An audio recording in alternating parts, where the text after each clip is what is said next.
Varga Imre, a Szúrakta bábulán balladája. Nevem Csina, a bábulány. Egykor kemény szépség voltam, a mi bábszínpadunk egén. Mint fönt a hold, világoltam. Formás fejemhez, s kezemhez jól illeszkedtek a drótok. Szám meg szemem hibátlanul nyílt, avagy éppen csukódott. Ám a bábulán sincs fából, noha éppen abból faragták. Van szíve, s ha megtüzesül, dala, mint a rét is a szál.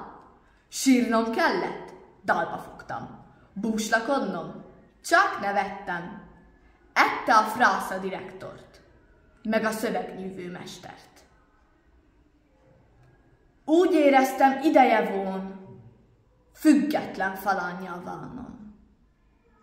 Mert a főnök suhanc fia lett, szívbéli ideálom.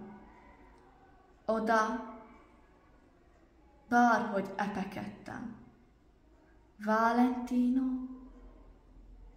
nem vett észre. Mert ez volt a szentem neve, s csipogtam, mint beteg jérce.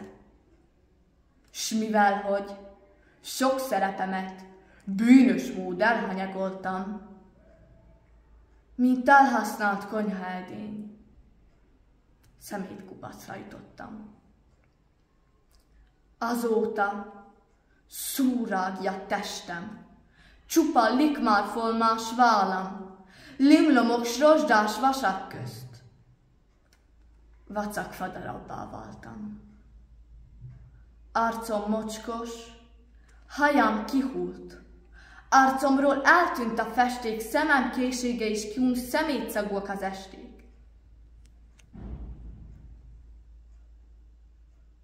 Sorsom igen tanulságos, hallgassa meg, aki kedvelt. Ne legyen egy báb szerelmes, mert hát csak báb, és nem ember. Mozogjon, amíg rángatják függőséget, ez a tiszte. Így maradhat e világon, megbecsült és szobatiszte.